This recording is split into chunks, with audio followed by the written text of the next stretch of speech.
What does your agency need to be known for to stay relevant as the market keeps shifting? This is the question I'm asking in conversations with agency owners I coach and consult, not as a question about strategy or tactics, not about the next tool, but about the next chapter of the business. Because right now, momentum isn't coming from chasing trends or trying to predict what's coming next.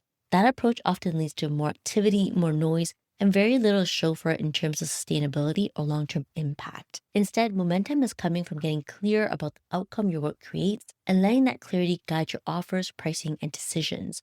In this week's episode, I share why future proof agencies anchor the growth to outcomes, not services or channels, how outcome clarity reshapes offers, pricing, and sales conversations without adding complexity, and what capability building actually looks like when it's tied to a clear outcome. Ultimately, outcome clarity is what allows agencies to build steadier momentum without doing more. So if you've been thinking about relevance, future proofing, or what your agency should be known for next, this episode will help you frame that decision. So tune in.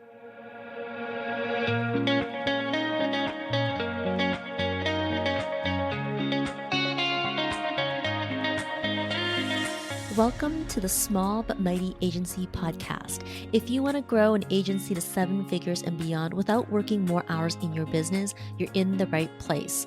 I'm your host, Audrey Joy Kwan. I know what it takes to build an agency, including supporting an agency owner in selling and exiting. I also have a master's degree in communications, specializing in organizational development. My team and I have worked behind the scenes of multiple 7-figure agencies and have coached and consulted with over 150 agency owners.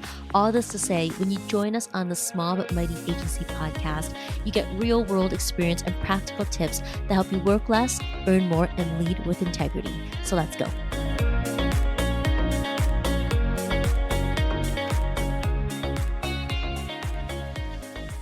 Hi friends, welcome back to the Small But Mighty Agency podcast.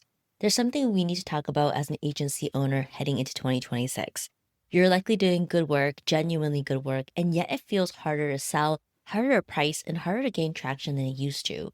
It's not because your work isn't strong, it's not because your team isn't capable, and not because effort is missing.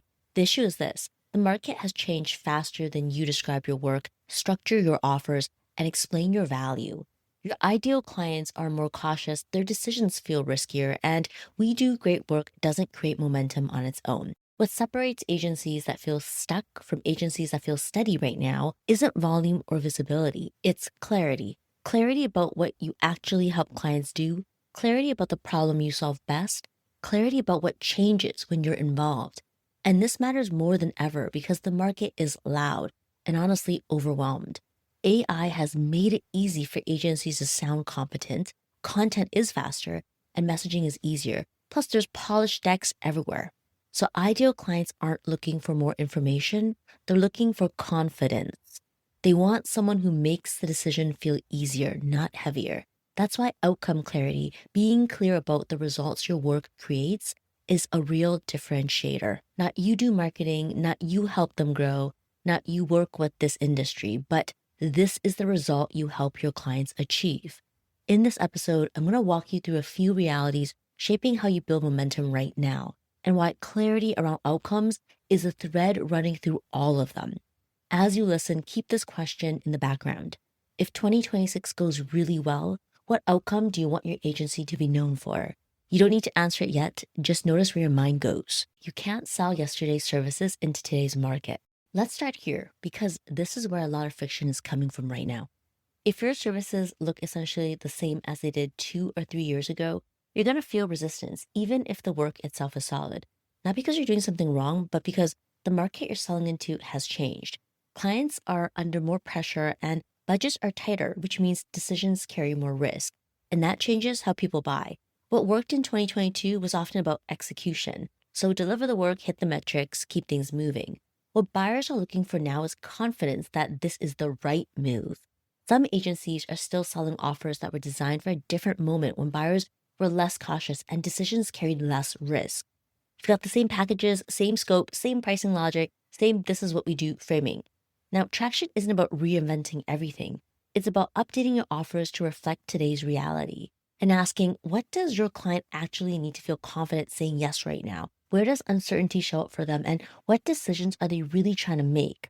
Once that's clear, the offer tightens. The offer doesn't get bigger or broader, it becomes more clear. Clear about the problem it's designed to solve, the outcome it's meant to create, and clear about why this work matters now, not just in theory. There's another piece of this that matters a lot in this market. What's working right now is having a clear product ladder.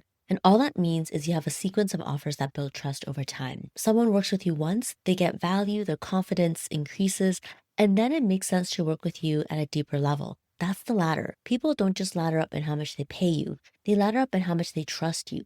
And here's a part that's especially true right now. In the door offers are selling. I know agencies don't love hearing anything that sounds like lower ticket. So let's call it what it actually is, an entry point. An offer that makes it easy for someone to say yes, because it is far easier for someone to trust you with $3,000 before they trust you with $30,000. That's not about confidence. That's not about values. It's just human behavior. What's changed is that buyers want proof before they commit deeply, not promises. So agencies that are building momentum right now aren't forcing people to jump straight to the biggest engagement. They're designing an entry offer that does real work. The output of that first offer shows the value. It creates clarity and makes the next step obvious. And this part is important. The entry offer isn't random. It's intentionally designed to point to the next outcome. So by the time a client says, okay, what's next? The answer is already clear. And that's where this connects to outcome clarity. Your product ladder shouldn't just move someone up in price. It should move them closer to the result you're ultimately responsible for. We'll talk more about that next because this is exactly where outcome-based offers start to matter. But at a foundational level, this is the shift. If your business still relies on a single high commitment offer as the only way in, you're gonna feel friction in this market. When you design a clear product ladder, trust compounds, and when trust compounds, sales stop feeling so hard. Next, let's dig into outcome clarity as a filter for your decisions. Before we talk about capability, we need to talk about outcomes because this is the part that agencies skip. We're in a season where buyers are not buying execution on its own and they're not buying effort, they're buying outcomes. They want to know what will actually change if we do this and what problem does it solve and why is this the right move right now? That's what outcome clarity really is. It's not a deliverable or a channel, and it's not a nicer way of describing your services. An outcome is a shift that happens on the client side. Something gets easier, something gets unstuck, something moves. And when that outcome is clear, it does a few really important things all at once. It reduces hesitation, it makes decisions feel safer, and it gives buyers language to justify the choice internally. That's why agencies who are clear on outcomes are having very different sales conversations right now. They're not convincing, they're not over explaining. They're helping clients see, yes, this is the thing we need to solve. Without outcome clarity, offers, pricing, referrals, and priorities start pulling in different directions. And attempts to truly level up the business turns into guesswork. That's why outcome clarity isn't a messaging exercise. It's the filter that helps you decide what to say yes to, what to improve, and what to ignore. Once you're clear on the outcome you're responsible for, everything else, offers, capability, partnerships, has a direction. And that brings us to the next question. What do you actually need to be good at?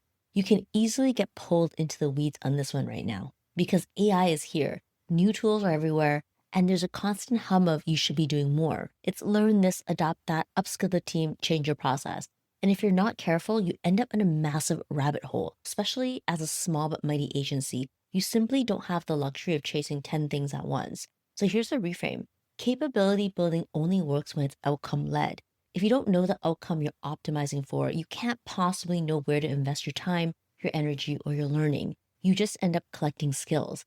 If you want more momentum, you need more focused action. Start with the outcome, then ask, what capability actually strengthens our ability to deliver this result? What helps us do this more consistently? What helps clients feel more confident in our judgment? And this is where AI becomes useful, not as a trend, but as a leverage. Not how do we use AI because everyone else is, but how does this support the outcome we're responsible for? For some agencies, that means using AI to tighten insight development, speed up analysis, or improve how recommendations are formed. For others, it means reducing busy work, freeing up senior thinking time, or making delivery more consistent. The point is the capability investment is intentional. It's not scattered and reactive, and it's not driven by fear of being left behind. It's driven by focus. And when capability is built this way, something else shifts too.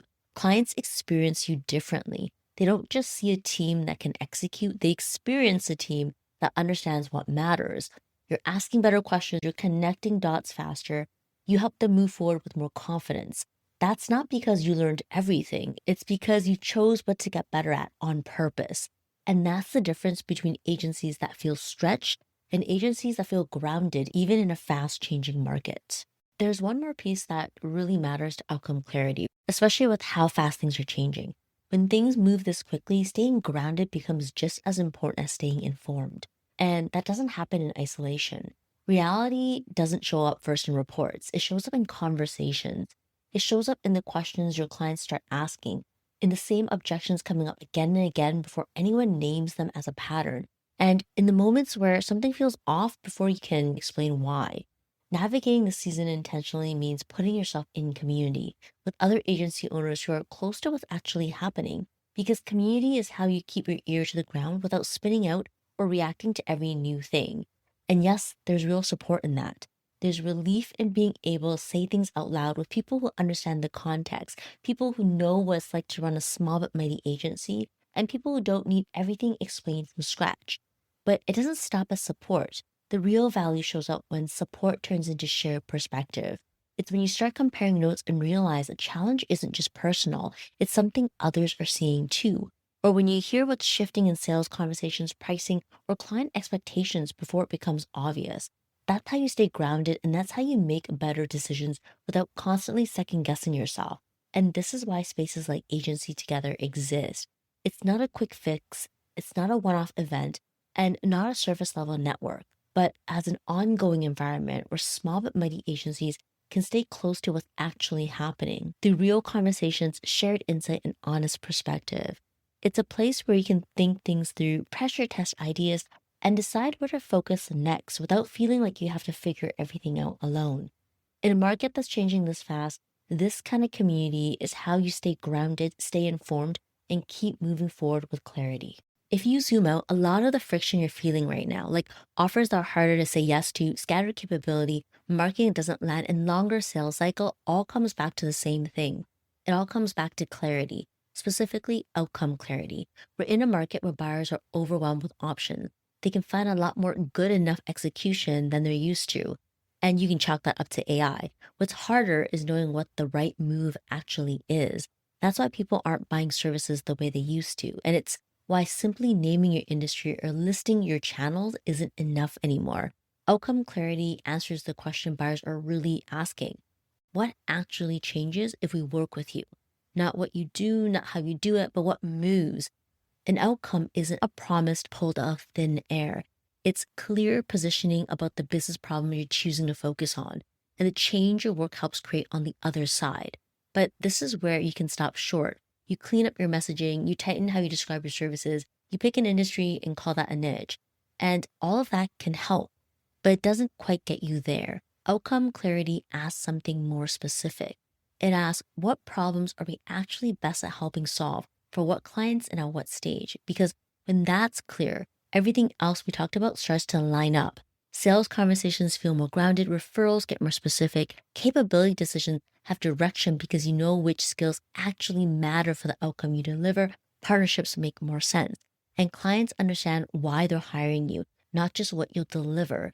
This is also where trust starts to build faster because clear outcomes reduce uncertainty. It makes decisions feel easier and gives buyers a language to explain the choice to themselves and those they report to. Even when the work itself is complex, clarity lowers the friction. Let me make this really concrete with an example. Instead of saying, we help healthcare organizations get more patients, an outcome niche sounds like this. We help healthcare organizations increase patient demand by 20 to 30% within the first 3 months of working together. That's the difference. You're not just saying what you do, you're being clear about what changes and when. And I want to be really clear about what this decision is and what it isn't. You're not choosing something you're locked in forever. You're choosing what outcome you want your agency to be known for next, based on where your business is right now. This isn't about your list of services. It's not about the tools you use. And it's not just about the industry you work in. It's about the results your work consistently helps create and making that the anchor for everything else. And here's the bridge I want to name before we wrap up. Outcome clarity is the decision. An outcome niche is what happens when you commit to that decision. In the next episode, we're going to go deep into outcome niching, what it really means, how to do it without boxing yourself in, and the three criteria that need to be there for an outcome niche to work without feeling heavy or restrictive. Because when outcome clarity turns into an outcome niche the right way, it doesn't limit you. It gives your agency momentum. And in a market that is noisy, momentum doesn't come from doing more. It comes from deciding clearly what you're here to help move forward. As we wrap up, I want to bring this back to you for a moment. If any part of this episode felt familiar, if you've been doing solid work, but feeling more friction than you're used to, or if you've been questioning how to sharpen your positioning without overhauling everything, that's not a sign you're behind. It's a sign you're paying attention. This season requires more clarity, not more noise, more focus, not more tactics, and honestly, more real conversation than most service-based business owners get day to day. That's exactly why I host the Agency Together Mixer. It's a live facilitated space for small but mighty agency owners to come together, compare notes, and talk through what's actually changing in the market, whether that's offers, pricing, sales conversations, or partnerships, and to do it without posturing and no pitches. It's just smart peers, real conversation, and clearer thinking about where to focus next. If you're curious, you'll find the link to the next mixer in the show notes. Come as you are, you don't need to have it all figured out. That's the point. And if this episode sparked something for you, stay tuned. In the next episode, we're going to go deeper on finding an outcome niche. Thanks for spending this time with me today. If this was helpful, share it with another agency owner who might need to hear it. And I'll see you on the next episode. Hey, thanks for hanging out with me at the Small But Mighty Agency podcast. If you enjoyed this episode, it would mean the world to me if you hit the follow or subscribe button in your podcast app and share it with a friend. I'll see you on the next one.